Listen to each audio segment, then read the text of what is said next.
চৰকাৰৰ তৰফৰ পৰা আজি বাজেট সেশন হৈ যোৱাৰ পিছত আমি আপোনালোকৰ লগত আলোচনা কৰাৰ কাৰণে এই সুবিধাটো লোৱা হৈছে।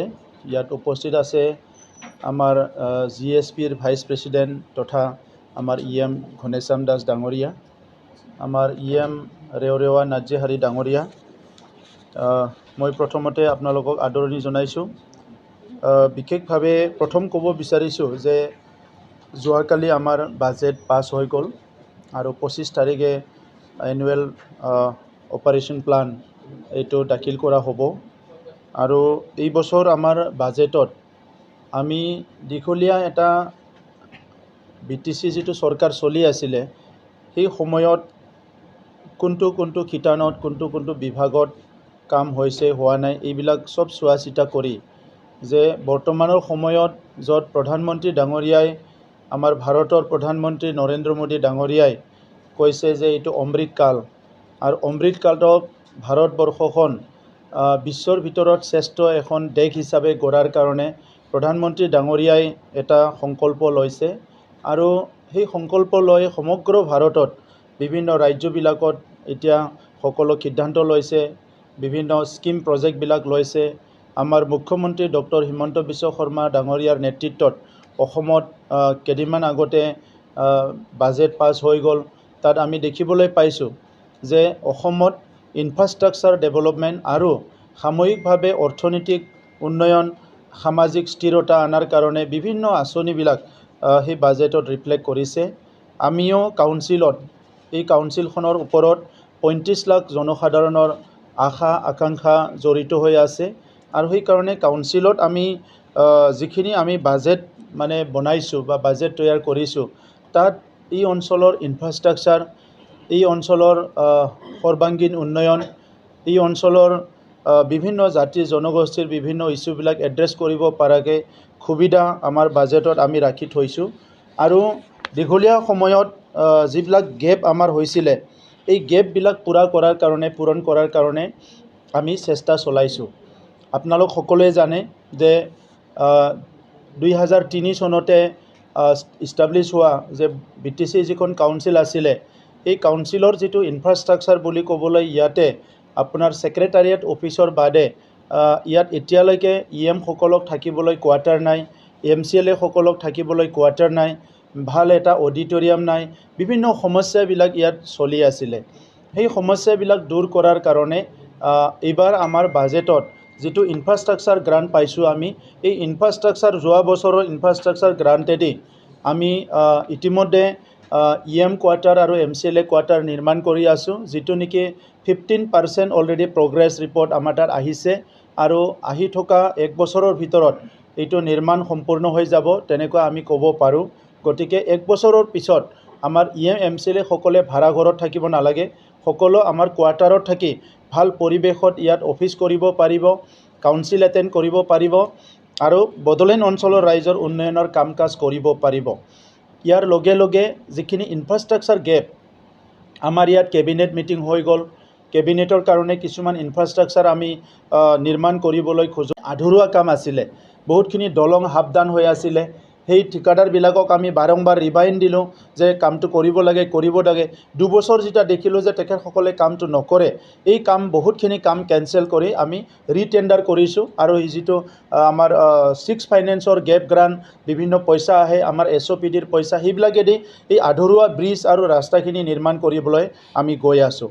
এই বছৰ পুনৰ মই অসমৰ মুখ্যমন্ত্ৰী ডাঙৰীয়াক ধন্যবাদ জনাওঁ যে আমাক পুনৰ গুডউইল যিটো মিছন আছিলে যাৰ দ্বাৰা আমি ৰোড এণ্ড ব্ৰিজ কনষ্ট্ৰাকশ্যনৰ এটা আঁচনি লৈছিলোঁ, এই ৰোড আৰু ব্ৰিজ কনষ্ট্ৰাকশ্যনৰ আঁচনিটো আমি ইতিমধ্যে এপ্ৰুভেল পাইছোঁ। এই বছৰো আমি more than 600 কিলোমিটাৰ ৰাস্তা আমি নিৰ্মাণ কৰিবলৈ গৈ আছোঁ। চ' এইটো আমাৰ কাৰণে এটা ডাঙৰ এটা এচিভমেণ্ট এই বছৰৰ কাৰণে।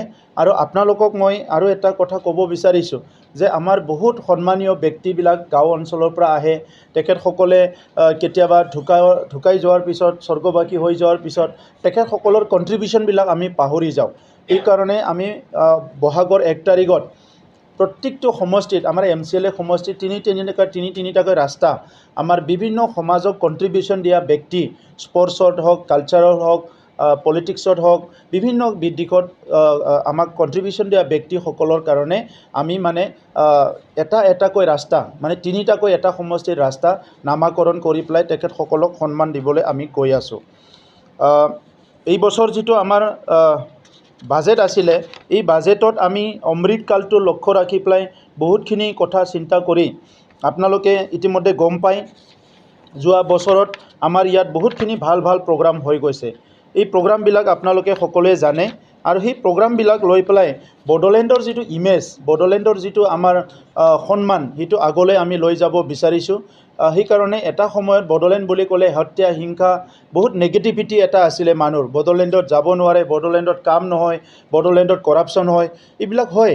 যে আপুনি যদি যোৱা 2004 চনৰ পৰা 2014 চনলৈ কেগ ৰিপৰ্টবিলাক চাই তেতিয়া আপুনি গম পাব প্ৰত্যেকটো কেগ ৰিপৰ্টত আগৰ চৰকাৰৰ কামবিলাক তাতে লিখা আছে। সেইকাৰণে মই যোৱাকালি কৈছোঁ এছেম্বলিত যে যোৱা 2 বছৰৰ আমাৰ যিটো বাজেট আছিলে, যিটো AOP আছিলে, সেইটো আমাৰ কাৰণে আমি কৈছোঁ যে এইটো পাপ মোচন আছিলে। কিয় পাপ মোচন আছিল? আগৰ চৰকাৰে 2900 কোটি লাইবিলিটি কৰি থৈ গৈছে। এই লাইবিলিটিখিনি যদি আমাৰ কোনোবা জেনুইন কাম কৰা মানুহবিলাকক দিব নোৱাৰে, এইটো মানে এই চৰকাৰৰ পাপ লাগিব। তো এইকাৰণে এই পাপটো তেখেতসকলে আগৰ টিমটোৱে কৰি থৈ গ'ল। আমি সেই পাপটো মুচিবলৈ যোৱা বছৰ আৰু ইয়াৰ আগৰ বছৰত কিছুমান লাইবিলিটিত পইচা দিব লগা হৈছে। চ' সেই লাইবিলিটিখিনি দি পেলাই আমাৰ কিছুমান ব্যক্তি যিসকলে পইচা ধাৰ কৰি ক'ৰবাত কিবা কৰি পেলাই কামবিলাক কৰিছিলে, ঠিকাদাৰ হ'ম বুলি কাম কিবা এটা ফাইনেন্সিয়েল বেনিফিট পাব বুলি, সেই ব্যক্তিসকলক মানে 10 বছৰ 5 7 বছৰ তেখেতসকলে কোনো এটা ফাণ্ড কি নিদিলে, বিল নিদিলে, একো নিদিলে আৰু তেখেতসকলক হাৰাশাস্তি কৰিলে। ইয়াৰ কাৰণে যোৱা বছৰ আমি বহুতখিনি more than 400 কণ্ট্ৰেক্টৰসকলক আমি 10 লাখ কৰি আমি তেখেতসকলক লাইবিলিটি দিছিলোঁ আৰু সেইটো আমাৰ কাৰণে এটা ডাঙৰ এটা কাম হৈছে। কোকৰাঝাৰ টাউনত আমি এটা কনভেনশ্যন হল নিৰ্মাণ কৰিবলৈ গৈ আছোঁ আৰু আমাৰ ছেক্ৰেটাৰিয়েট কেম্পাছৰ ভিতৰতো আৰু 300 কেপাচিটিৰ এটা অডিটৰিয়াম আমি নিৰ্মাণ কৰিবলৈ গৈ আছোঁ আৰু ইয়াৰ লগতে এটা state of art guest house কোকৰাঝাৰত যিটো নেকি এটা নেশ্যনেল ষ্টেণ্ডাৰ্ডৰ হ'ব, যে state of art guest house এখন আমি নিৰ্মাণ কৰিবলৈ কোকৰাঝাৰত গৈ আছোঁ। এইটো যোৱাবাৰৰ যিটো আমাৰ ইনফ্ৰাষ্ট্ৰাকচাৰ ফাণ্ড আছিলে, ইনফ্ৰাষ্ট্ৰাকচাৰ গ্ৰাণ্ট আছিলে, ইয়াৰ পৰা আমি সেইটো নিৰ্মাণ কৰিবলৈ গৈ আছোঁ আৰু ইয়াৰ লগে লগে এট দ্য ছেম টাইম আৰু কিছুমান ইনফ্ৰাষ্ট্ৰাকচাৰ আমি এই বছৰ যিটো আমাৰ ইনফ্ৰাষ্ট্ৰাকচাৰ ফাণ্ড আছিলে 2022-23, ইয়াৰ দ্বাৰা মাজবাটত এখন গেষ্ট হাউচ আৰু কালাইগাঁৱত এখন গেষ্ট হাউচ নিৰ্মাণ কৰা ইতিমধ্যে ঠিক কৰা হৈছে। আৰু এই বছৰ যিটো নতুন বছৰ হ'ব, তাত আমি প্ৰত্যেকটো আমাৰ সমষ্টিত আমি প্ৰয়াস কৰিছোঁ যে এটা ষ্টেডিয়াম আমি ৰুৰেল ষ্টেডিয়াম নিৰ্মাণ কৰাৰ কাৰণে আমি প্ৰয়াস এটা কৰিছোঁ। যোৱা বছৰৰ আমাৰ যিটো SOPD আছিলে, এই SOPD দি আমি 400তকৈ বেছি স্কুল ৰিপেয়াৰিং কৰিছোঁ আৰু 100 নতুন স্কুল আমি এলিমেণ্টাৰী স্কুল আমি নিৰ্মাণ কৰিছোঁ। এই বছৰো আমি আৰু 500 স্কুল ৰিপেয়াৰিং কৰিম আৰু more than 100 স্কুল নতুন স্কুল আমি এই বছৰো আমি নিৰ্মাণ কৰিম। মই অসম চৰকাৰক ধন্যবাদ জনাবলৈ বিচাৰোঁ। আমাৰ মুখ্যমন্ত্ৰী ডাঙৰীয়াৰ নেতৃত্বত আৰু শিক্ষামন্ত্ৰী ডাঙৰীয়াৰ নেতৃত্বত অসমৰ স্কুল ইনফ্ৰাষ্ট্ৰাকচাৰ আৰু কলেজ ইনফ্ৰাষ্ট্ৰাকচাৰ বহুত গুৰুত্ব দিয়া গৈছে, যাৰ দ্বাৰা হাইস্কুল হায়াৰ ছেকেণ্ডাৰীবিলাকক 8 কোটিৰ পৰা 12 কোটি পৰ্যন্ত টকা দিয়া হৈছে, কলেজ নিৰ্মাণৰ কাৰণে টকা দিয়া হৈছে। চ' আমাৰ ইয়াত আমি যিটো প্ৰাইমাৰী আৰু এলিমেণ্টাৰী যি ষ্টেণ্ডাৰ্ড যিখিনি আমাৰ স্কুলছ আছে, সেইখিনি স্কুলটো আমি অতি শীঘ্ৰে নিৰ্মাণ কৰাৰ কাৰণে ব্যৱস্থা কৰিছোঁ। 15 ফাইনেন্সৰ দ্বাৰা আমাৰ হাইস্কুল পৰ্যন্ত যিমানখিনি টয়লেট আছে আৰু যিমানখিনি খোৱা পানীৰ অভাৱ আছিলে, সেইটো এই বছৰত সম্পূৰ্ণ কৰিবলৈ আমি গৈ আছোঁ। যিমানখিনি স্কুলত টয়লেট লাগে আৰু খোৱা পানীৰ প্ৰব্লেম আছে, up to high school higher secondary and college, এইটো ফাইনেন্সিয়েল ইয়াৰত সেইটো সম্পূৰ্ণ হৈ যাব।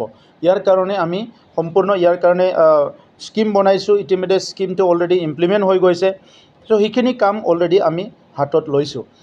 আপোনালোকক জনাবলৈ পাই সুখী হৈছোঁ, যিটো আমাৰ পেকেজ আছিলে 1500 crore, ইয়াৰে 6টা স্কিম অলৰেডি আমাৰ এপ্ৰুভেল পাই গ'ল, চেংচন হৈ গ'ল। ইয়াৰ টেণ্ডাৰ কৰিবলৈ আমি গৈ আছোঁ আৰু সেই 6টা স্কিমৰ ভিতৰত আছে আমাৰ পলিটেকনিক ইনষ্টিটিউশ্যন, আমাৰ ইয়াত আছে গোৰ্খা ভৱন, ইয়াত আছে আমাৰ বিৰছা মুণ্ডা ভৱন, তেনেকৈ কৰি পেলাই কিছুমান ভাল ভাল ইনষ্টিটিউশ্যন আমি সৃষ্টি কৰিবলৈ গৈ আছোঁ আৰু এইটো অতি শীঘ্ৰে টেণ্ডাৰ কৰি পেলাই ইয়াৰো কাম আমাৰ আৰম্ভ হৈ যাব। गोजोनथाव खौरां बङाइगाव मेरिडियान किया मटर श'रुमआ नोंथांनो लाबोदों गोदान अफार। मेरिडियान किया मटर श'रुमआव नोंथाङा खम बेसेनावनो किया कम्पानिनि गुबुन गुबुन मडेलनि गोदान गारिखौ लानो हागोन। बेनि अनगायैबो मिथिनो गोनां बाथ्राया बेनोदि किया कम्पानिनि 2022 मडेलनि गारिखौ गासै 40,000 रां रेहायाव मोननो हागोन। बेजों लोगोसेनो बे श'रुमआव जेखिजाया कम्पानिनि गोजाम गारिखौ सोलाय-सोल' खालामनोबो हागोन। दासान्दि बे अफारा सोलिगासिनो दं। मेरिडियान किया मटर श'रुमआ सा बङाइगाव साफागुरि रड आगराला देहा फाहामसालिनि साखाथियाव थानाय महामाया हटेलनि अपोजिट साइडआव दं। बे अफारखौ मोनफुंनो थाखाय नोंथाङा अनलाइनबो बुकिं खालामहरनो हागोन। लोगोसेनो गोबां मिथिनो थाखाय थोंजोङै 7099003414 नङाब्ला 8822790662 जानबुं अनजिमायाव जगाजग खालामहरनो हागोन आरो बङाइगाव मेरिडियान किया मटर श'रुमआव थांनानैबो नायनो हागोन।